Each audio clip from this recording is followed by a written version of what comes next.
My dear respected brothers, we start first and foremost by praising Allah subhanahu wa ta'ala, the King, the Master, the Sustainer, the Creator, the one who created everything, the one who designed everything, the one who sustains everything, the one that everything relies on, and He relies on nothing. Allah subhanahu wa ta'ala is the one who is self-sufficient. Allah subhanahu wa ta'ala is the one who everything is within His knowledge, everything. Nothing happens without His order. Nothing happens without His decision. And we send peace and blessings upon His beloved Muhammad sallallahu alayhi wasallam, our Prophet and our teacher. And my brothers, I remind myself and I remind you all to have fear of Allah subhanahu wa ta'ala. And I know every single week you keep hearing about having fear of Allah. Fear of Allah that is most deserving. The fear that will stop us from committing the haram and from committing that which displeases Allah. The fear that you know that Allah subhanahu wa ta'ala is watching every single move I make. That fear. The fear when you're on the road and there's a safety camera, you know that if I speed or if I run that red light, it's going to snap me. It's going to take a shot. So no matter what happens on that particular traffic light, you're never going to speed there, are you? Because you know, you have conviction in your heart that that box, if I cross it, it's going to snap. It's going to take a shot. And there's a consequence that I've got to pay for it. This is the fear of Allah that should be in the heart of a believer. That Allah is watching 24 hours of the day. Have you ever been to their speed cameras? Hell, if it's 3 o'clock in the morning and there's no one on the road. No one, there's absolutely no one on the road. Would you run the red? But there's no one on the road. Logically, let's speak logic. There's no one on the road. You're not going to harm anyone. Would you run the red? No. Would you speed? No. But the traffic light that's after it, I'm going to run not only the red, I'm going to run whatever color comes. But that one, because you know in your heart, and you know without full certainty that there's something watching. My brother, Allah subhanahu wa ta'ala is watching every single move you make. This is the fear of Allah that we should be trying to get into our hearts and to get into our lives. My dear respected brothers, Rasulullah sallallahu alayhi wa sallam, Muhammad, our beloved Prophet, Rasulullah sallallahu alayhi wa sallam was free from sin. He was free from sin. And Rasulullah, and Allah subhanahu wa ta'ala already told him, Allah subhanahu wa ta'ala has already promised him and has already guaranteed him the highest level in Jannah. Al-Maqam al-Mahmud belongs to Muhammad sallallahu alayhi wa sallam. Allah subhanahu wa ta'ala has already forgiven his past, his present and his future. But yet this Prophet, in the authentic hadith, he says, by Allah, I make istighfar, meaning I make repentance. I make tawbah towards Allah subhanahu wa ta'ala 70 times a day. 70 times in the day, Rasulullah sallallahu alayhi wa sallam, who was free from sin, who had nothing to repent about anyway, he says, in the day I would turn back towards Allah and I would make tawbah 70 times a day. And in another narration, in an authentic hadith, Rasulullah sallallahu alayhi wa sallam, he's calling out to the people, meaning you and I. He says, oh, you who believe, turn back to your Lord. Turn back to your Lord in pardon and ask Him for forgiveness. For by Allah, I turn towards Allah 100 times a day. 100 times a day. My brothers, the quality of repentance, the topic of repentance is a very, very interesting one. Allah loves you and Allah wants to hear your voice according to Rasulullah 100 times a day, minimum. Rasulullah sallallahu alayhi wa sallam is advising the ummah to make tawbah towards Allah. And this is a quality that is dead, or if it's not dead, it's very little. And really, if you look at your life, ask yourself, just how much do I repent towards Allah subhanahu wa ta'ala? Rasulullah sallallahu alayhi wa sallam, he says in the authentic hadith, he says, Allah subhanahu wa ta'ala stretches His hand during the day so that the sinners of the night can repent. And then Allah the Almighty stretches His hand during the night so that the sinners of the day can repent. And Allah will continue to stretch His hand during the day and the night till the sun rises from the west, meaning the day of judgment. Allah subhanahu wa ta'ala, my brothers, the King, the Master, the Creator, it's an amazing thing. Allah subhanahu wa ta'ala doesn't need anyone. Allah doesn't need anyone. Don't ever think, brother, in your life that your charity or your salah or your little tasbih or your little, this does not increase Allah's greatness. This does not make Allah better in any way, shape or form. In fact, Allah subhanahu wa ta'ala says in the Hadith al-Qudsi, He says, Ya ibadi. Allah is calling out. He says, oh my slaves, not the Muslims, anyone and everyone.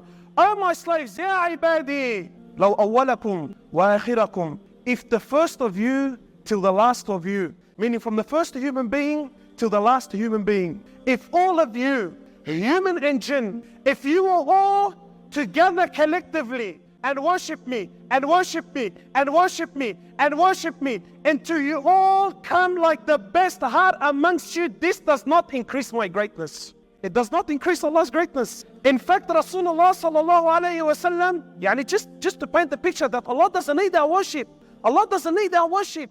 Rasulullah sallallahu alayhi wa sallam was sitting with his Sahaba. He says to them, I see what you don't see, and I hear what you don't hear. He says to them, verily the heavens have squeaked. The heavens, the sky, the heavens have squeaked. When you put a lot of weight on something, it makes that squeaking sound. There's a lot of weight, there's a lot of pressure on it.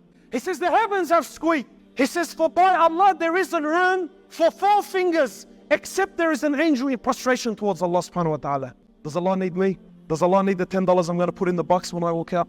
Yet this Allah, Rasulullah sallallahu alayhi wa sallam, he says in the authentic hadith, that Allah is happier. Allah is so happy when you, my brother, when you, my sister, when you make tawbah towards Allah. Rasulullah sallallahu alayhi wa sallam, he says in the authentic hadith, imagine, look at the example he gives sallallahu alayhi wa sallam. He says, imagine there's someone in the desert and he's riding on his camel and he has all of his provisions on the camel. And then the man takes some rest and then all of a sudden he loses his camel. What hardship would this man be going through?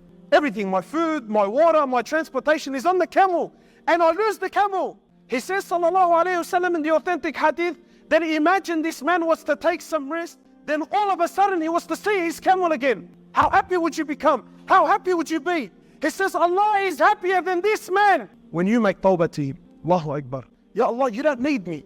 Ya Allah, I'm nothing. Yet you are this happy when I make tawbah? Yes, my brother. Yes, my sister. Allah wants to hear your voice. Humble yourself before Allah. Humble. Because it shows that you're a slave and He's your master. Because it distinguishes any pride that's in the heart.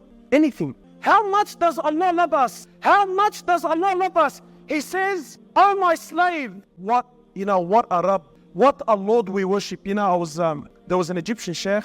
He says, I was asking some kids, what's the biggest ni'mah in your life? He was asking some kids, what's the biggest bounty in your life? So he says, naturally being a sheikh, the kids were going to give me some smart answer, or they were going to give me an answer that they were maybe expecting me to hear.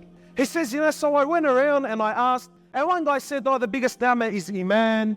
This guy said Islam. The biggest ni'mah is the Quran. He said, until I got to this one kid, and I said to him, what's the biggest ni'mah? And he said, the biggest ni'mah in Rabbina huwa Rabbina. He says the biggest ni'mah, that Allah is our Allah. He says that Allah is our Allah. Allah says, oh my slave, if you come to me with an earthload of sin, but you don't associate partners with me, I will come to you with an earthload of forgiveness. Allahu Akbar. Ya Abdi, if you came to me with an earthload of sin, but you didn't associate partners with me, I will come to you with an earthload of forgiveness. Allahu Akbar. He says, in Rabbina huwa Rabbina, that Allah is our Lord. This is the biggest ni'mah. This Allah who says, do what you want. If you repent, I will forgive. My brother, who in the world has so much love? Ya Allah, you don't need me. Ya Allah, I'm less than zero. You are the King of all kings. You are the Master. You are the one who the billions and billions and billions and billions of angels are in prostration day and night. They never disobey you. Never, never, ever do they ever disobey you. Yet you're happy when this sinner says, Ya Allah, forgive me. And he said in another hadith, I think it's a weak narration, it says that there's a celebration in the heavens because you, my brother, made tawbah towards Allah. That little astaghfirullah, astaghfirullah. Oh Allah, forgive me. What love? Is there any doubt in this room that there's no stronger bond between a mother and her child? Is there anyone in here that could possibly argue the point? Is there a stronger bond? In fact, even Allah uses the example of the mother and the breastfeeding child. He says there's no closer bond. This mother who for years, even your mother, if you push the right buttons, she'll disown you. Your father, who took honor and pride in knowing that I have a son or in knowing that I have a daughter, he took honor and pride and he worked day and night to provide us with a good, comfortable life. Even him, if you push the right buttons, he'll disown you. Our boss who you've been working for 10 years, 20 years, even he has a procedure at work that if you break these rules, you're fired, you're gone, you're finished. Your best friend, your buddy, your pal, my brother, my Kowi, my whatever he is. Years on the streets, years together. We spent time in the cell together. He's my silly. whatever he is, if you push the right buttons with him, even he's going to disown you. Is this not a Rabb who is worthy of worship? Does this Allah not? Is he not worthy of being praised day and night? Don't put any money in the collection box. You don't have to speak to any sheikh. Nothing whatsoever. Don't sign any paperwork. You don't even need to be in wudu. You don't even need to be in a particular place or at a particular time. Nothing whatsoever. Anytime something enters the heart, you say, Ya Rab. Allah says, Ya Abdi Naam. Ya Rab, what do you want? And Allah isn't like the human being. You know your mate who loves you. Brother, I need $100. Like, تكرم عينك, bro.